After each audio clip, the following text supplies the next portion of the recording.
Hello, friends. Thanks for joining Your Body Advocate podcast. I'm Ruth Cummings, your host, and this is an interview with Dr. Larry Marrich. He's been a practicing chiropractic doctor, a homeopath, an energy worker, and a follower of a spiritual life. He's also known as Ra Ananda. He's been practicing for 43 years here. I've known him since I was 11 years old. This is an incredible interview. Please enjoy.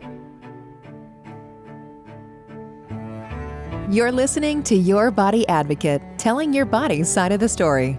The podcast dedicated to supporting and improving your body-mind connection so you can live a pain-free, passion-filled life, dissolving one body tension at a time. Discover the healing properties of your own body language, and together let's explore ways to support and improve essential self-talk. Now, here's your host, Master of Encouragement and Body-Mind Life Coach, Ruth Cummings.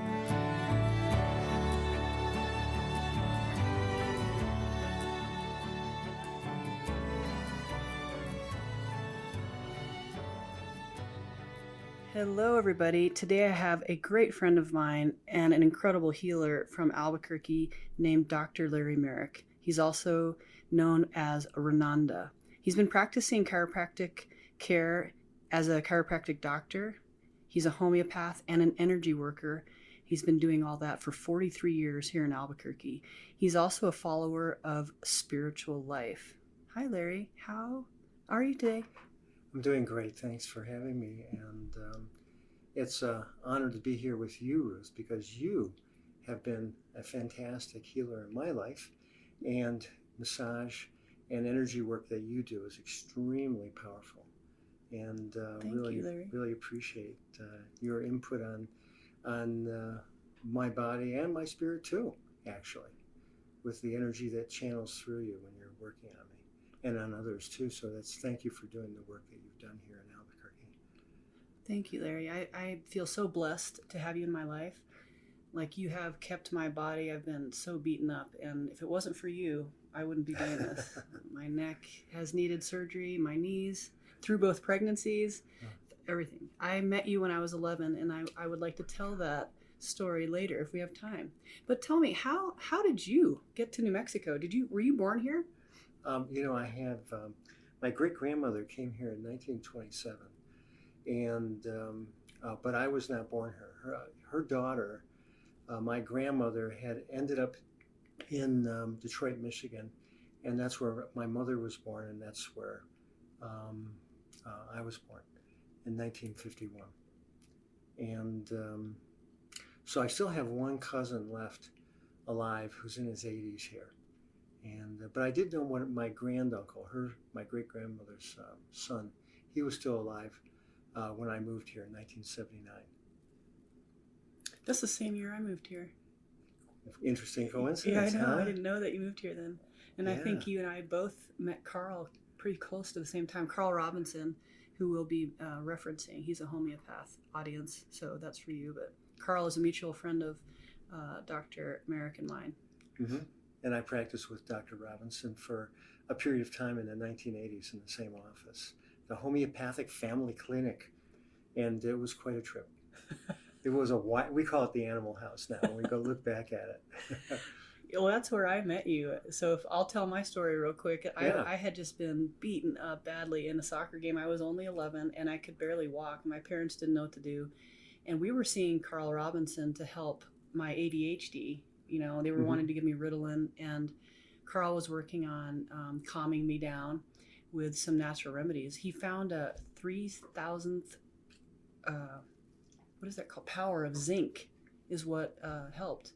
But I was, I looked like Frankenstein walking in, and you saw me and you're like, "Hey, come here. Let me help you out." And every single joint in my body was off, and I was shocked. And then so excited because I got up and I was like, "Oh, I'm out of pain and I can walk normally. All right, thanks." And so that's when I met you. Yeah, you discovered a resource that wasn't commonly talked about in public, Right. Unless you're Yes. connected to alternative care. So you Right. work through Carl. Right. So it really worked out, and it was our karma and destiny to connect, wasn't it? It really was. Yeah. the animal house, that totally makes sense to me now. Oh God, it was wild. We had a psychologist friend who was there. His name was Stephen Walensky, also known as Ryan, who's a great teacher, known really worldwide for spirit teaching. And but anyways, we were crazy people. It was so fun. Yeah. I do. I mean, even as a little kid, you guys had great energy, and Oh yeah. it was so fun. I would sit there and just stare at everybody, Yeah. kind of sit in the corner, and just watch you guys. And I learned a lot. That's obviously the reason I'm on my path. Yeah. But it helped inspire you to go into natural therapeutics. you know what came from there was Linda Beebe. Yeah. Yeah. So she was my first massage acupressure treatment. Yeah. And just loved Linda Beebe. I haven't seen her in a long time. So anyway, yeah. So the animal house, that cracks me up. And it's kind of like, I think that there's no coincidence. Not in my universe. In my universe is the universe, all universes. And so everything happens, every being that we meet on our path, even if it's very, very for a short period of time, there is a reason behind it and for it. And some of us have more connection and more of a path together, and some of us it's just meant to be a momentary, but it isn't coincidence. And I feel like my life, from the time I was a little child, has been lived through me by God, by Spirit, and I don't feel like I've ever had any personal will in anything that happens in my life. It just does it through me, and for self, and for God, and for Spirit to manifest itself here. And that's like a fundamental statement for what I am. Well, I agree, and I believe I have felt that through your treatments, and I mean, because that's how I work, and clearly you had a huge influence on that, because I didn't become a massage therapist for 15 years or so after I met you, and but that's how I see that it works through us. And that we don't have a choice who comes in, and we don't have a choice how we heal them or not. Sometimes it's like, ooh, that was a bad, maybe hopefully we'll never see you again, and we see each other. And then sometimes it's so, as you know, just so profound, and you leave the room crying, and you have to go kind of put yourself together. But it's such honor to work on people and see what happens. See what happens. And to let go of the doing. We are not the doers. Right. We're just the conduit. We are the conduit. If we let go of the doing, then miracles occur. You let Spirit work through us, and then what is supposed to occur or not occur is completely appropriate and right. And some people will receive healing, and some people won't. It's not, for us to decide what's supposed to occur. It's God working through us that does everything. I so appreciate that, because there's times I force it, and not just in my healing practice, but in my marriage or with my children or with myself. And it's so good to hear you say it's not just stop trying so hard. It's going to happen or it's not. Right. And That's right. Just stop the stress of forcing or controlling. And, right. Because when we want to control, it's because we believe that we have an opinion about what is supposed to happen, instead of surrendering to Spirit and letting Spirit decide what's supposed to happen. Letting go of all preferences of what we think is supposed to be is the greatest path to Spirit. It's like the third Zen patriarch said in, I think, around the late 700s, he said, his last statement to his students before he died, he said, "The great way is not difficult for those who have no preferences." And that is extremely difficult to understand. But if you meditate on that and take it into your life and start letting go of your personal opinions about how things should be, and simply become a witness to what is, then what happens is life will become more and more perfect. And Spirit, you'll surrender to Spirit, and then Spirit will live your life for you. And it's such a deep statement. It's so simple and so difficult to stop having opinions and preferences. It's the source of suffering and misery. And so, anyways, I was going to tell you about how I got here. I It was know. really fun. My I know. whole life, I've lived and had experiences that other people would say are other dimensional or highly out of the normal for human experience. And yeah, and it's been ever since I was a little child. And when I was coming into New Mexico, I've been living in Canada, and I'd taken off one semester to go travel in Mexico with a girlfriend of mine from Canada, from Winnipeg, which is where I'd been going to school. And we were on our way, and she had a friend who lived in Cuesta. And so she wanted to visit her, and then she was going to fly back from Albuquerque to get back up to Winnipeg, and then I would finish driving home from Albuquerque to Davenport, Iowa, where I was in chiropractic college. Anyway, so we were driving up I-25, and when I was even in Mexico, I was going inside these temples, and spirits that inhabited these temples would come and talk to me and things like that. But anyways, we were driving up I-25, and she was driving, which was a very good thing. And we had a hitchhiker in the back seat, and I was looking up at the mountains coming up there between Las Cruces and wherever, coming up. I don't know if it was past Deming or something. And I looked up at the mountains, and I thought how much I would love to be on top of that mountain. And then the next thing I knew, I was actually flying out of the top of my head.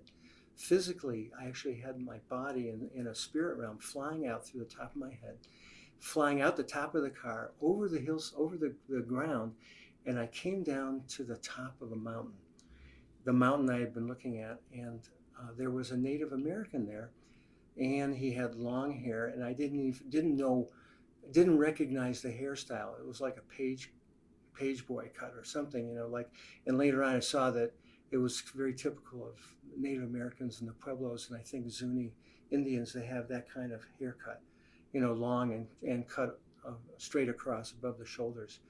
And he proceeded to give me a teaching, and it felt like I was on the top of that mountain for at least 10 minutes to a half an hour while he was teaching me. And it was like I just stood there and just listened to him. And then at the end of the teaching, he said, now you're going to meet 3 more of us for more, teaching. And I flew off the top of that mountain, and I was coming down to the next mountain. And as I was coming down, I realized I couldn't remember a single thing that the first spirit had told me, the first person, the spirit entity. And my mind, because when you're out of your body in other dimensions, you don't have a linear brain. That belongs to the earth body.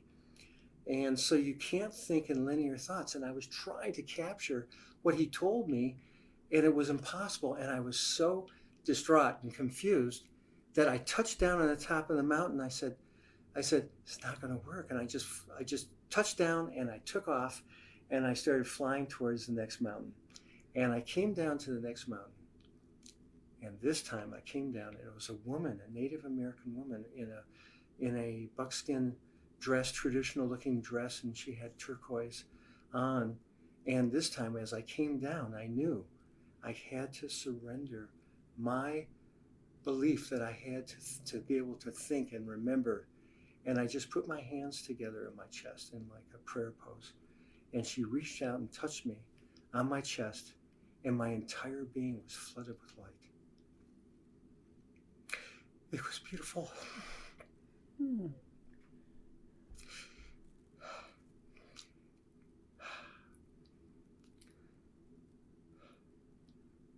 That was the teaching. Just the love and the light. Just the love and the light. That's enough. And so, I love that. I was supposed to fly to another mountain, and as I took off, I just said to Spirit, I said, I'm filled, that's enough. And I flew back over the mountains and over the plain and came down through the roof of the car, and I saw this, and I came back into my body through the top of my head, and no one knew what had happened in the car. And that was my introduction to New Mexico. And then there were more things that happened after that, more initiations, spirit initiations in that trip, short trip. And that's when I knew I was supposed to come to New Mexico and not go back to Canada to practice chiropractic. And that's when I started making connections in Albuquerque. And, things just, of course, just occurred, because that's how it's supposed to happen, when you live a life led by spirit. You just keep surrendering. Right.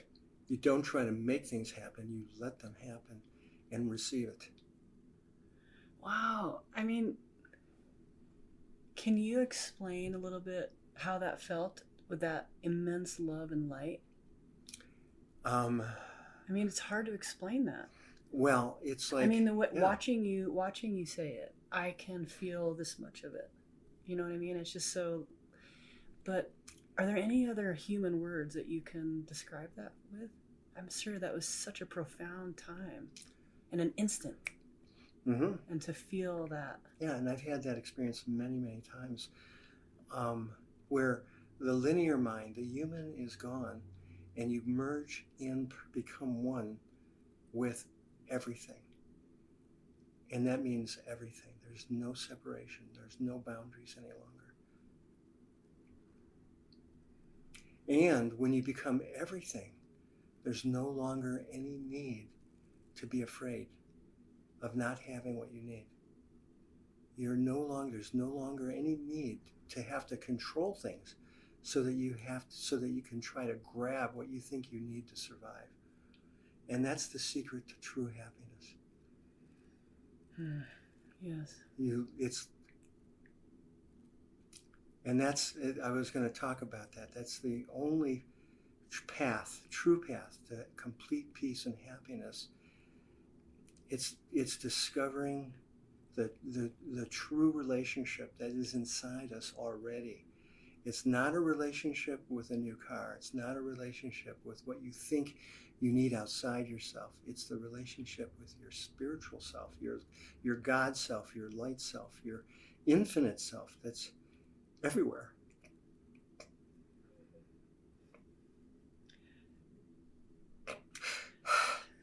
It's unbelievable. And everybody has access to this and can find it if they look for it and make that their goal. If they try to choose to find themselves. And it's there. Everybody is capable, or everybody is a creation of Spirit of God. There's no separation anywhere. It's just that we are trained to think that we exist separately by our culture, by our parents, by circumstances, and you're trained to become a consumer and buy things because you think that it's going to make you happy. And it doesn't. It doesn't work out very well. Over the long haul, you still will have depression and anxiety and fear of death, fear of loss. It's not true. There is so much fear. We live on fear. We are trained and manipulated by the culture to be fearful. It's not true. So how do we, what would you say to someone who is fearful? I mean, it's... Yes, it's like baby steps. Right. To achieve that sense. Like, what would they do first? Because there's so many, as you know, we work on people every day where there's so much suffering. There's so much suffering. And they don't want to admit. The first thing to do is to realize, is for an individual who's suffering, is to realize that what they've been doing isn't working. Okay. They have to surrender to that idea that reaching outside themselves to get something that's going to make them happy isn't been working, because here they are still suffering and having problems. And then baby steps, very baby steps would be to start recognizing that they have no control over the world around them, and that thinking that they have control is going to lead to more suffering. for themselves. They have to let go of the idea that they can control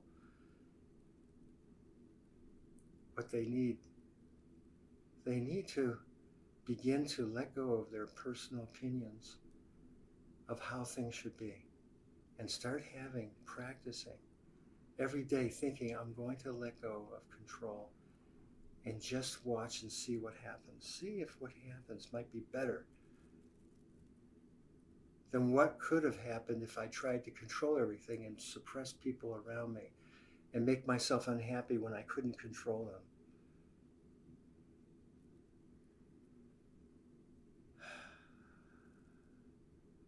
Those aren't baby steps, though, you know. Letting go of control. Do you think those are okay? It's really scary at first. Right. To let go of that idea that you can let go of control.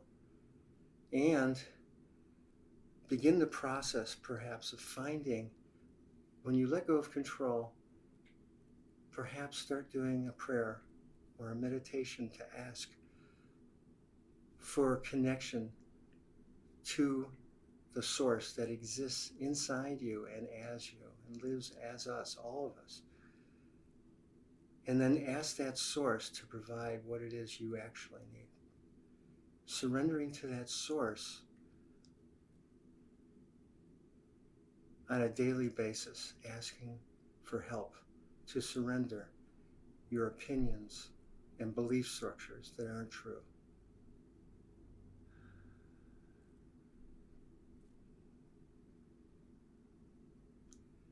Simple and very difficult.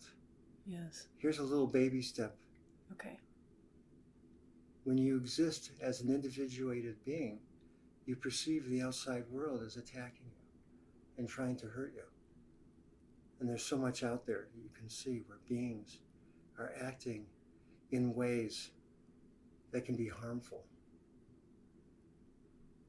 A good exercise to begin the process of experiencing this sense of letting go and seeing your connection to other beings is, while we drive, perceive the other drivers in the cars around you as yourself.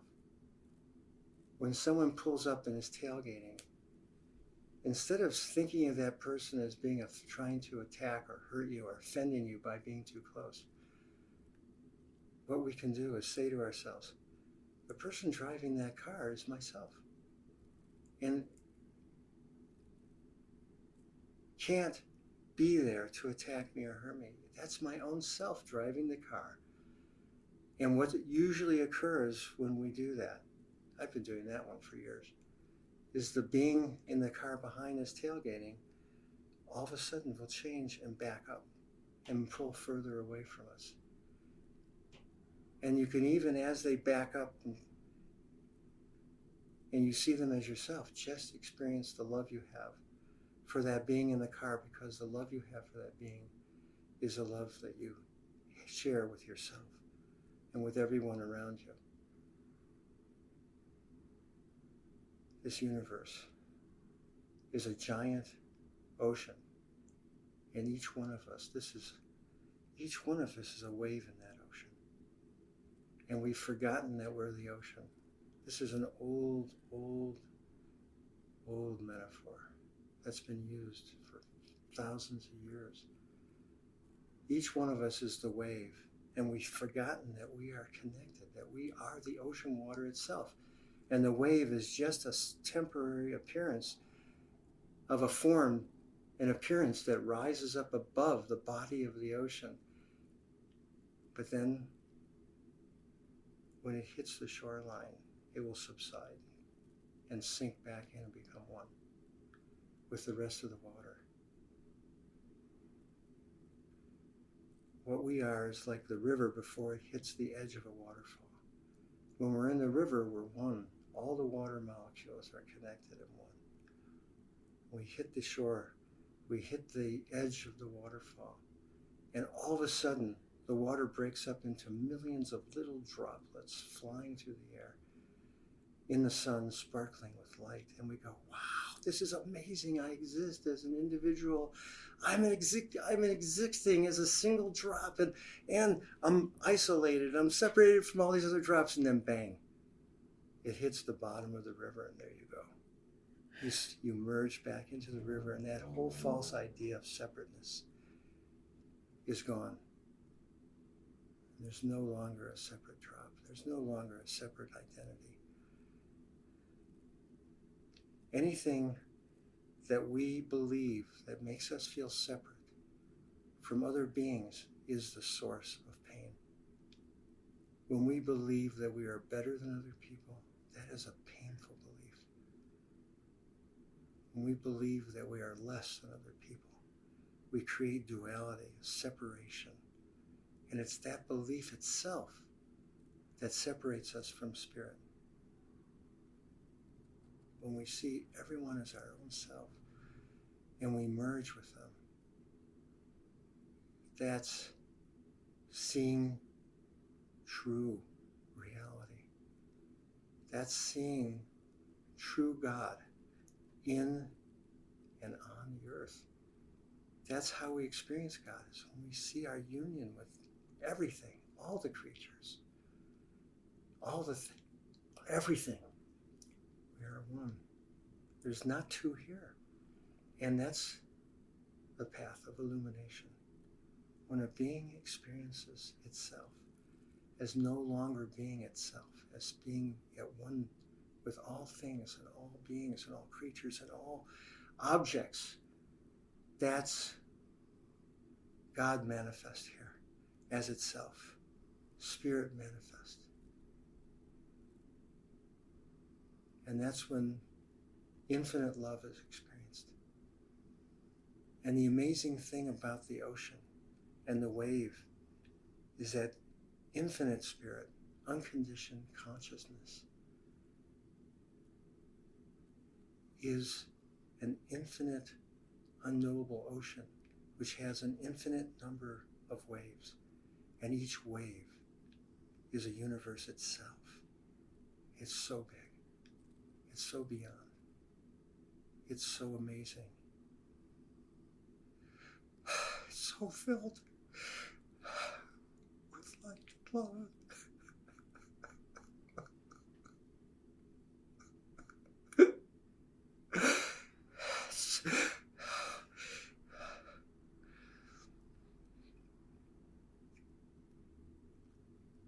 And each of us can choose to begin the process of knowing and experiencing that infinite self that we truly are, by beginning to turn to spirit that is our self manifest here, and relinquishing our false beliefs that we exist as separate beings.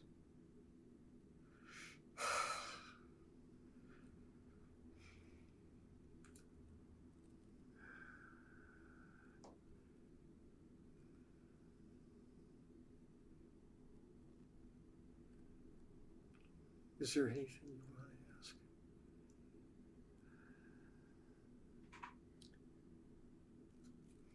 I think you explained it really well.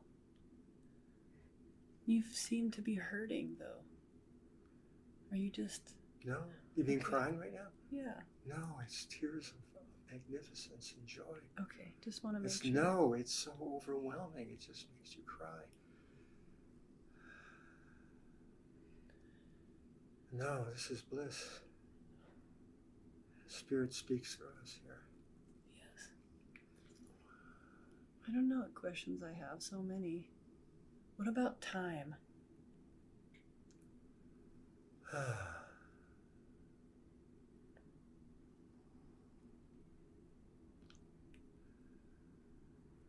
Time, first of all, is a human creation based on a limited perception of our existence, that we have a birth and that we have a death. Time functions in this dimension as a gatekeeper for beings to measure their existence and how they have to organize and bring about their desired outcomes according to their karmic destiny. Time, in fact, is non-existent. It is a creation of human existence and mind. There is no past, present, and future. It's all here, existing in one spot, one place, one second, one moment. And when one surrenders to spirit, when one surrenders all need to control, one will begin to experience time as timelessness, as infinite time. We've had the experience of going into the future a number of times and seeing things and experiencing them before they occur and before there's any way of knowing what will occur. And that's because the future is here right this moment, as well as the past, as we can travel into the past and we experience the past. When one begins to know the timelessness of time, then one can become a master of time and begin to manipulate time and make things happen in a way that ordinary time does not function, which relates back to traveling into the future or the past.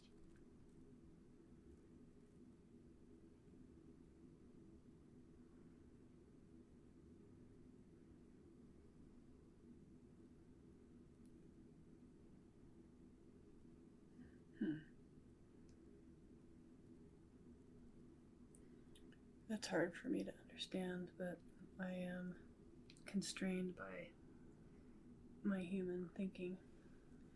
But I think I've seen what you're saying, and I remember telling you that I was flying by the sun, and you remember you helped me. You put your hand out, and you guided me in the way I needed to be. And then it was kind of a hey.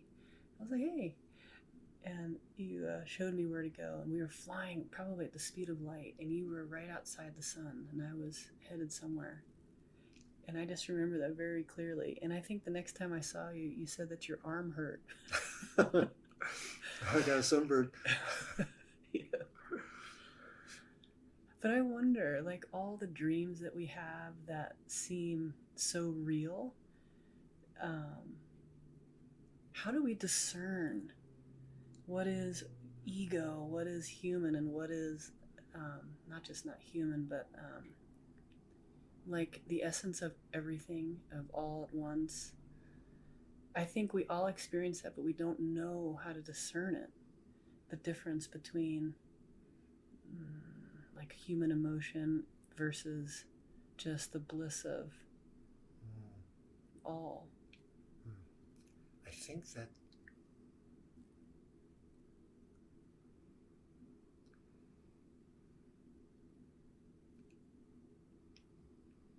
it can't be discerned, the connection of infinite consciousness, the experience of it, can't be discerned by the human mind. It's one, it needs the beginning steps of meditation, watching the breath, practicing being in the moment without thinking about it, going outside the linear thinking processes, begins the process for a being to begin to experience in the moment. That's in the moment is where spirit makes itself known. And the only way to experience that is to be in the moment. There's a lot of mindfulness activities going on where people are practicing being mindful. That means even just watching the thoughts and letting them go, because that's a good way of beginning the process, not holding on to the thoughts, no matter what they are, not judging the thoughts, letting them come and letting them go, till they finally, the mind kind of gives up and wears out. And then you begin to be aware of the sound of your air conditioning. Mm-hmm. You become aware of the sound of the dog snoring. You become aware of this, just the feeling of the air blowing and brushing against you.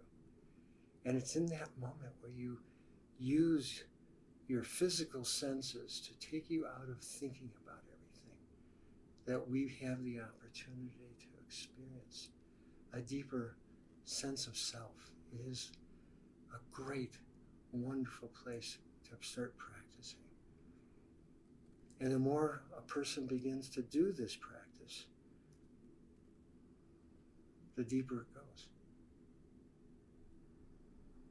It's infinitely deep, but it can't experience the depth and the deepness of the self unless one begins to practice and has the motivation and desire to have that connection that goes beyond your mind thinking and conceptualizing and creating opinions and controlling and fearing and anxiety and depressing. The only way to escape that is to move from that level of being into your spirit self and becoming aware. Practicing gratefulness meditations is a great way of getting out of negative thinking, to just find everything possible to give thanks for. Once, twice a day, do it for 2 minutes. And feel it. Don't just say it, feel the gratefulness. And if there are things that offend you, forgive those things. Forgive those people and see them in the light, because they are your own self too, and they are lost in the same polarity of believing that they exist separately from God. They have forgotten who they are, and out of that forgetfulness comes all of the hurt and pain, misery, suffering that they experience themselves and then inflict on others. There is not two here. There's only one. Everything is one. And it can be experienced. It's all within us. We are all that one. So every being has that well, but you have to start digging to get to the water. And it's not going to dig itself. We all have to make the effort to practice and be diligent to choose a happier life by doing this practice, to dig for the bliss and light that exists within ourselves.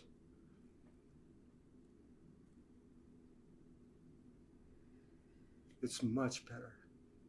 It's a much better experience in life than living in the pain that humans choose otherwise. Well, for those who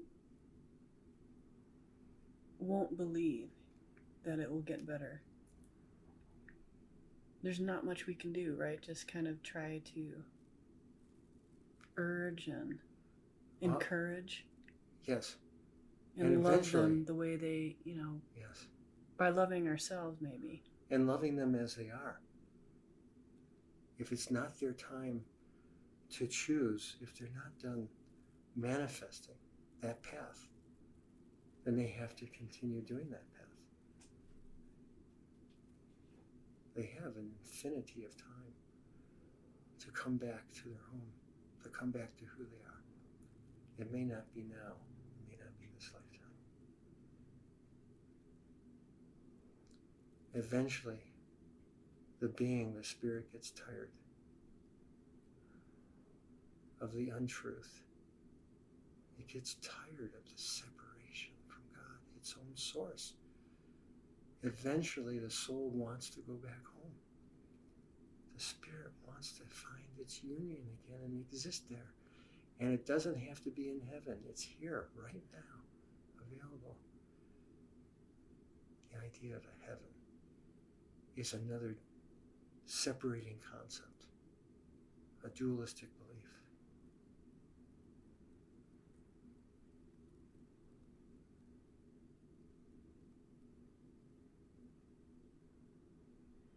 I guess I see that too, that heaven can be right here if we choose it, or suffering. Heaven is being one with God. Hell is being separate from God. And it's not any place except inside ourselves that we have that experience. Wow.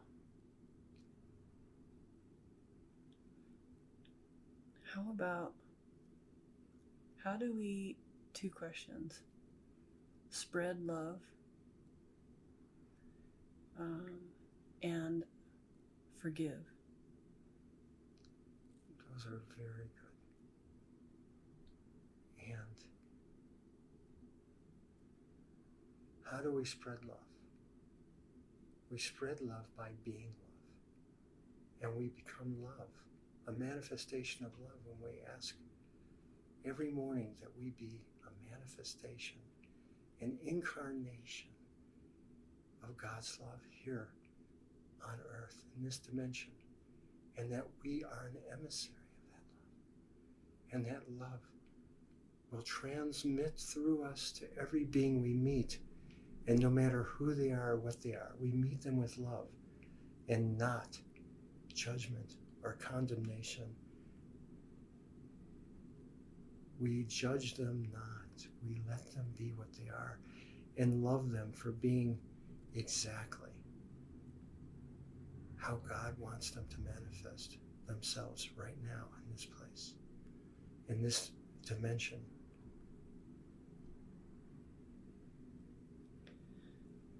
I have a show love, offer love, and be love to all here in my office that I like to read it's on my wall here, audience. But that I feel like I have no say in who I love. I'm supposed to love all. And I like that. That is the truth. Not easy, but... So how can we become that vessel of love that is unconditional? How do we become unconditionally loving beings? For me, I start with a smile. I have on my newsletter right now, 52, a kindness challenge to do 52 acts of kindness in the year. And several of those include smiling, because it's so simple, but it can really spread love very simply, very quickly. That is the right thing. And that's how Spirit manifests love through you, which is wonderful and it is true. And that's your goal every single day, to be that being. And it becomes unconditional when we can do that, even with beings who appear to manifest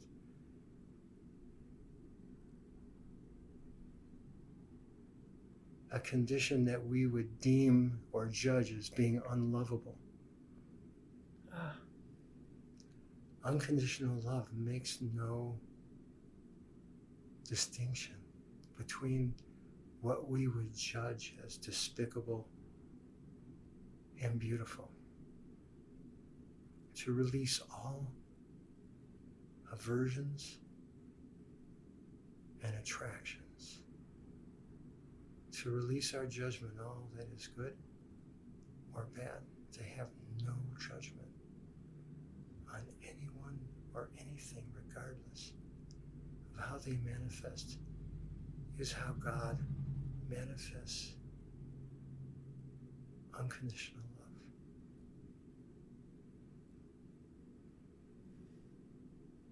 It is there, and it is only for us to surrender to that love and that light to reconnect and make it our home again, where we exist right here in our bodies, connected to heaven. Right here, right now, we have that ability and potential if we let go of all of the delusions and make it our goal to reconnect to our spirit selves, which is God's self. And is one. There is not two. We are that one. We are not one. It is all one.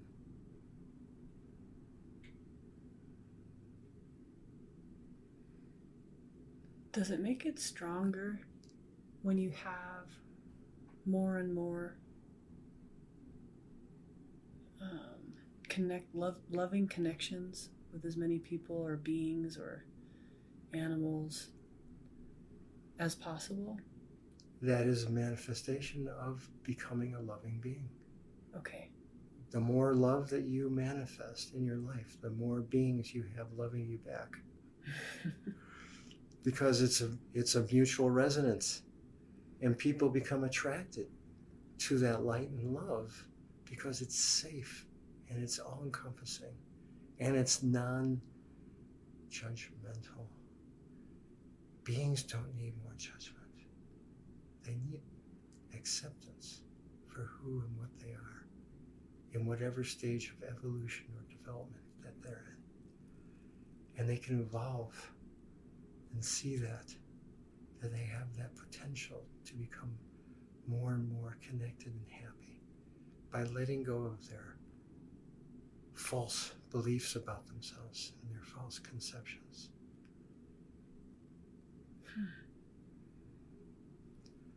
Having those false beliefs that are drilled into the psyche from the time they're little children, and by the media manipulation, and by the people around them reinforcing and keeping them stuck in what they think that they are. All those things need to be abandoned. They need to be abandoned to reach a state of peace and happiness.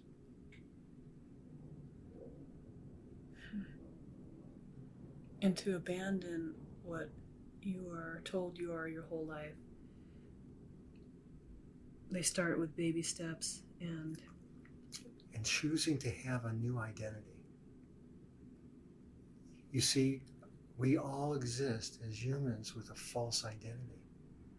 And this is the fundamental, most primal thing that we can do to begin to be released from our separation from spirit and our suffering.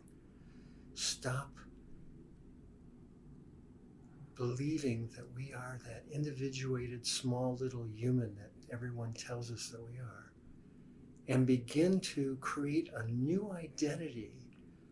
And we have the ability to now say, I am not that small human self. I am the infinite ocean of love.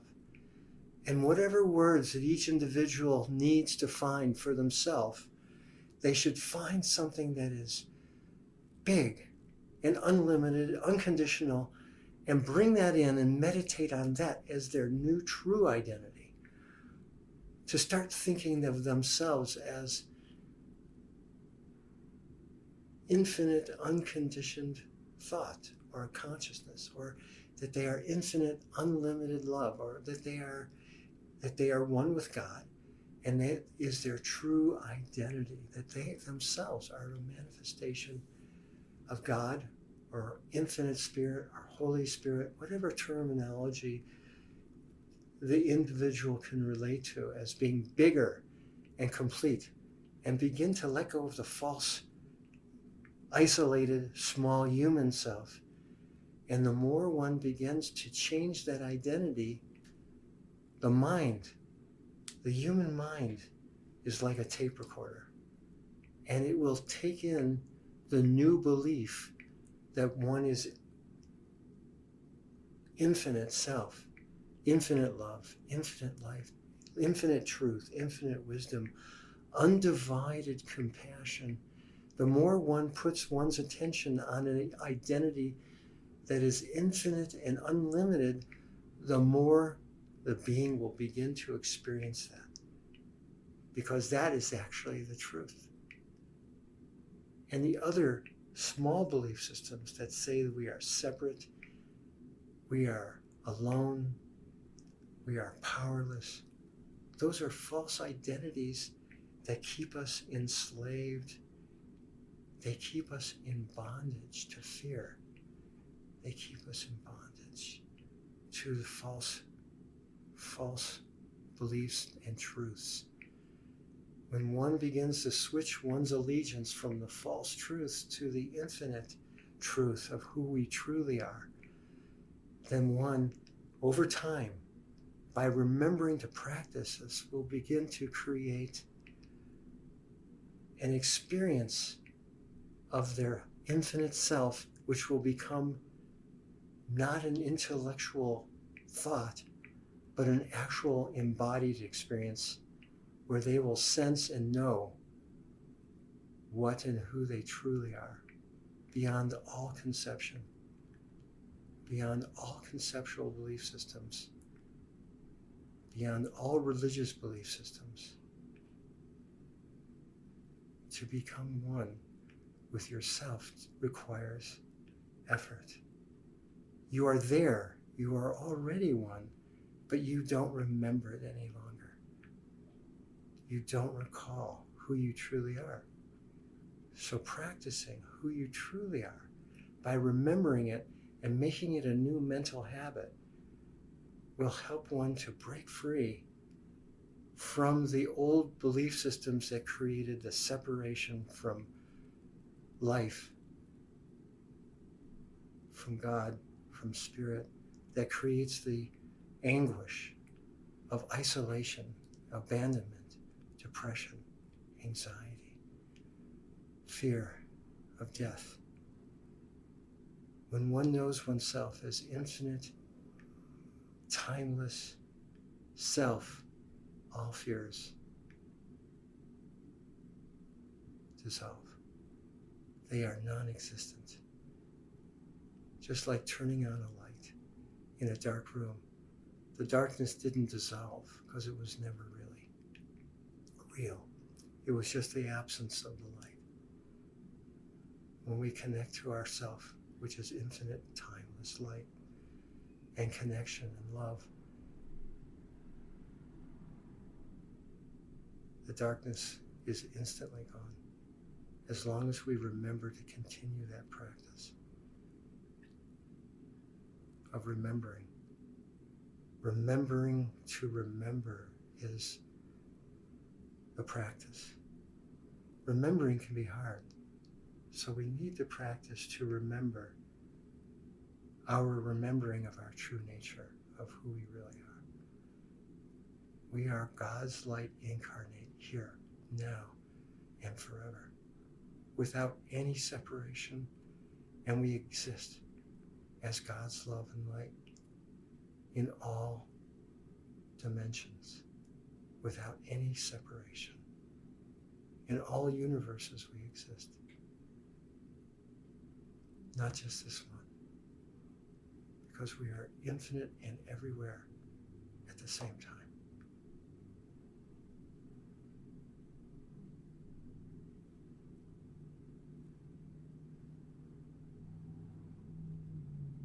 It makes all of us so happy when humans choose to begin this path of remembering who they are. All of the angels rejoice, all of the spirit beings rejoice, and they suffer with the suffering of humans from their ignorance and separation.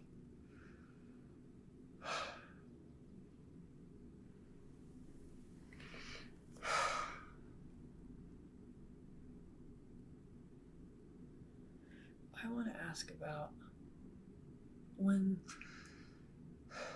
there are spirits that talk to us or show up for certain people, what's happening with that? The spirits that I've seen in my life have really scared me. Not all of them, A few of them have been very angry, or maybe scared, not angry. But I know many people, that. How is that explained or understood a little bit better by us? Well, every dimension, remember there's an infinite number of dimensions in consciousness. Exists in all dimensions, whether they're not or whether they are embodied with a physical form. And in other dimensions, there are consciousness beings who also feel separate from God. And they're isolated, and it makes them afraid, and it makes them angry. Just because they don't have a physical body doesn't mean that their consciousness is more advanced than beings here in this dimension. They can be just as lost. And that anger can create adverse response and actions in those dimensions for beings in those dimensions with them. And they can try to exert painful, addictive behavior for humans embodied, where they want to try to fill themselves again with compulsive behaviors through humans who are alive and embodied. And just as there are those beings in those dimensions, in every dimension there are beings of light who are connected to Spirit and God's light and love, who try to be of service to those beings who are separate, as we are here in this plane, in this dimension. And it's up to those beings to eventually get tired of their suffering. Even in other dimensions, eventually, they will become tired of their anguish and begin to seek wholeness and love again. Is there any way we can help those spirits? You can remind them when they come of who they truly are, that they are children of God. They are children of light, and they are still connected. And it's because of their belief that they are separate. It is because of the anger they carry. It is because of the fear and emptiness that they are choosing to hold on to, that they are rejecting the light that's already within them. It's not outside them. What we desire here in this earth dimension, to think outside ourselves will make us happy, is already within ourselves. These beings in other dimensions that are angry or behave as if they're evil, the light of God is within them. There's nothing that has ever been created that is not of God. It's just they reject that and have not turned to it as of yet. But over time, all things are redeemed and will become one again and merge and dissolve into the love and the light and bliss of infinite spirit.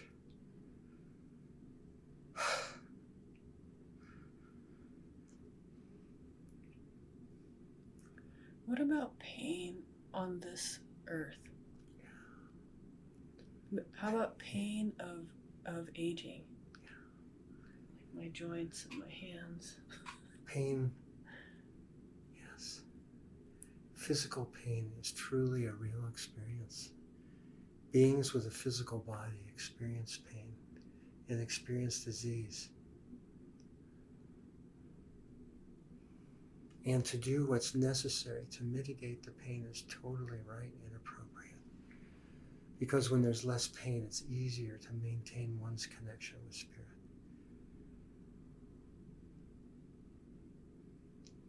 However, the pain experienced in the aging process and the eventual transition for what appears to be death can be mitigated and made much easier if one knows one's truth about one's true nature that is eternal and never dies. The appearance of birth and the appearance of death. These physical mechanisms we inhabit. Our spirit is manifest through it in the same way we jump into a taxi and take a taxi and then get out to take us to where we need to go. These bodies are not ourself. It is the false identity, a false belief that we are these bodies and that these bodies will come to an end that causes so much suffering because we don't know our eternal nature of who we truly are. Do you feel that we choose our parents? Or do you think that's chosen by karma? I mean, well, I feel like children fought to be my child, mine and John's, and to be around my, each other. But they were fighting before. That's how it felt right before I was pregnant. They were fighting to see who was going to gain access to the womb? Yes, that's what it felt like. Mm-hmm. I think that is entirely possible for beings who have evolved and are more conscious, and that they know the circumstances that will help them to meet and manifest their life destiny. The more evolved the being is on spirit level, not mental, but spirit level, then the more ability that being will have in being directed to, in conjunction with other spirit helpers, into the correct family circumstance to allow them to evolve and manifest in their path, evolutionary path towards everything that we are saying today. So the beings that didn't make it, I just wonder, I know they'll find their path. I'm sad that only one could come, or two. You've loved them in the past, in past lives, and that's why you're sad. And these other beings have already been with you in past lives, in close family relationships. And you wanted to have that physical connection again. What about babies that are lost in miscarriage or abortion? Are those so many people suffer with this question, but it seems like first I don't know how there's nothing that's ever lost. Right. They just move on again. They move on. All beings are eternal. There's no birth, there's no death. That is the massive hallucination that everyone suffers from that has a body.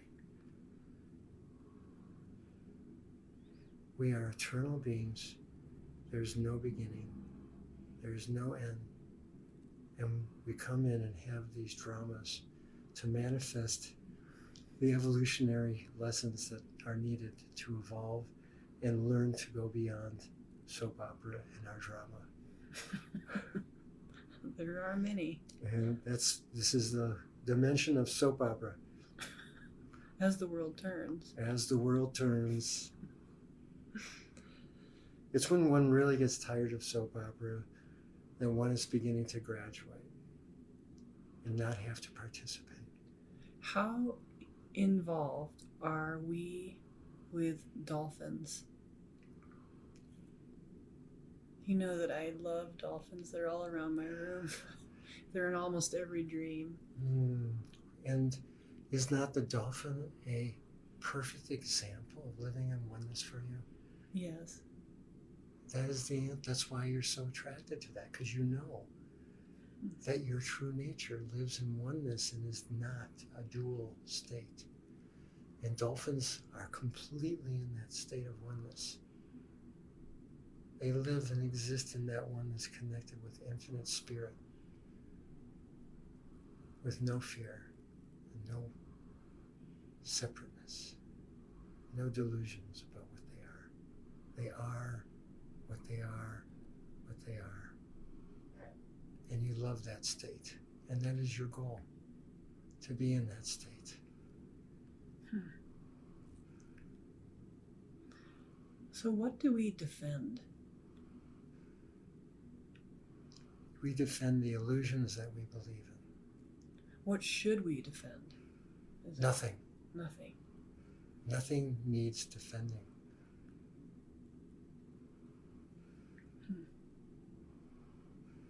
So we don't defend love. Love needs no defending. Love is perfect and only needs to be manifest. Love is not a mental state.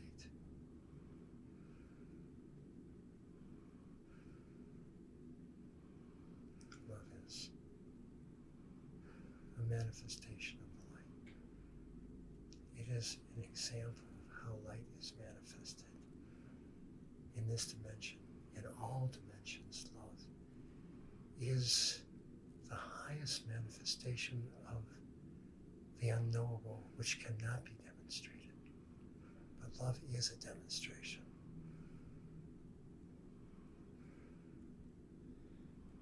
Because I feel like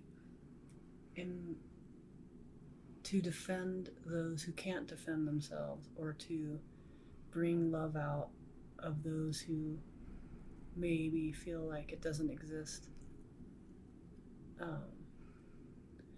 to include the unincluded. I say that at the end of my podcasts, to try to bring love and kindness. But to me, it feels like a defensive mechanism, like a deflection maybe is a better word.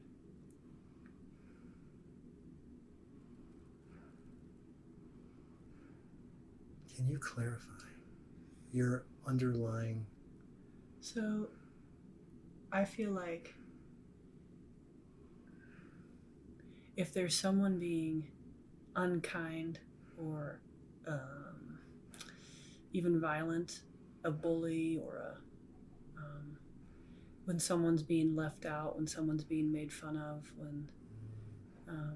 when someone is feeling very alone or is homeless, to step in and support them, do something by standing up to the people causing them pain or causing them sadness or harm in some way. Doesn't that seem appropriate? It does. It is appropriate. So isn't that defending of love? Yeah. It's defending of these beings through your love. It's not love you're defending.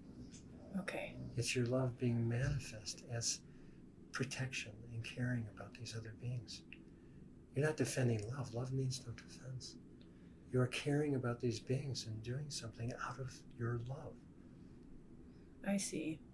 I mean that my love for them creates a feeling of protection for them. Mm-hmm. Okay. That's right. It's not defending love. Your love is the source of your behavior, which is wonderful. Well, that's what I've taught my children, and I just was wondering about that. If we all stood up for, that's what I would say, stand up for love. Stand up for love. In caring and loving, because you love these other beings, because they're yourself. These beings who are being abused or downtrodden, you see in them yourself. That's why you're taking care of them, because it's you're taking care of your own self, which deserves all the love and protection in the world. Yeah, my friend. Yes, that's what I was wondering. So in my definition of that, I was saying, do we defend? Mm-hmm. So defending of others is okay. It is good to help other beings in this dimension who are suffering. It is a duty to do that. Okay. What other duties do we have? To be a manifestation of God's will. To be manifestation of God's light, to be a manifestation of God's love, to be a manifestation of God's wisdom, to be a manifestation of complete, unconditional non-judgment. Okay. And so when people are trying to find their, quote, God-given talents and are having a hard time doing that, but they know it exists and they're just feeling lost, like they're not doing what they're supposed to be doing. Yes. And so they suffer. Yes. And they come to you and me. What's the best?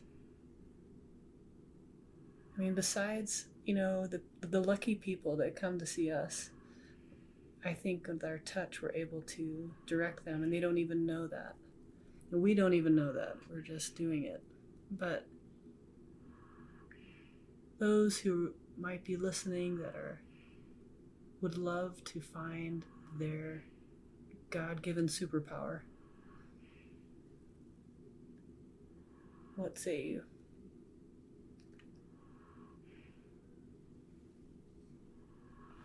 It is up for them to recognize that the current trajectory they're on, their beliefs about what they need in their life and what they're doing aren't working. That's the very first step. Recognition that their life does not bring them happiness. And then, from that standpoint, once they say that and know it, then the doors to their happiness will begin to open. If they can't let go of the old because of their need to hold on to the suffering, if they truly are tired of the pain and they admit it is not working, the old pain doesn't take care of what they need, then the doors will open if they ask Spirit to open the doors and bring to them what it is they need. Because they're asking Spirit, which is not outside themselves. It is their own mind, their own being is infinite Spirit and is infinitely abundant and has everything that they could ever dream of or want. But because of their beliefs in the limited self that is clinging to false beliefs of their deficiencies and their pain and the traumas, because they cling to that and they make that their identity, they will be entrapped until they can truly say enough and begin to ask God, which is their own inner self, to open the doors and bring in the path and the people that will take them to their higher destiny and happiness. And it's that simple. Spirit is just waiting for them to ask. But they can't ask as long as they believe that they are that small self. They have to begin to trust. Their true nature is infinite and has everything that they will ever need if they can ask for it and believe in that. And then it becomes more and more real. The more they remember to do that.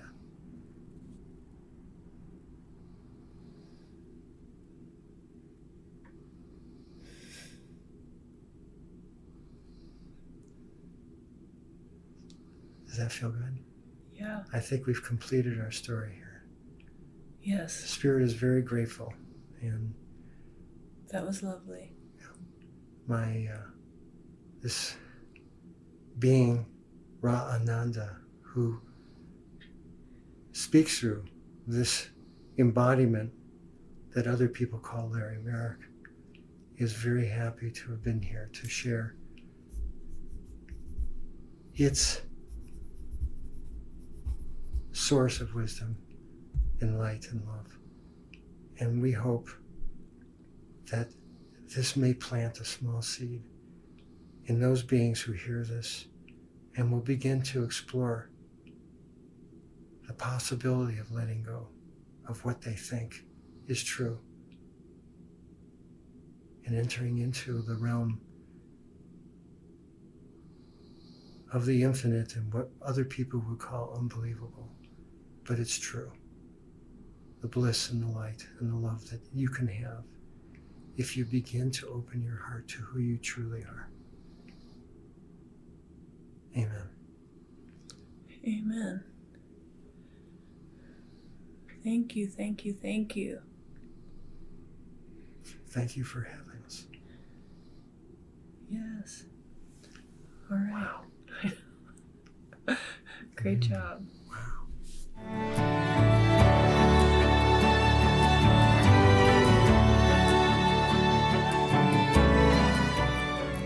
Wow. That was an amazing interview. I hope you enjoyed it as much as I enjoyed being present for that type of spiritual energy being in the room. It was quite profound. So we will be having another interview with Dr. Marrich in a few weeks, and we're actually going to talk about chiropractic work and some other amazing things that he has been privy to in his amazing career. Thanks so much for joining me today, and I will see you next week.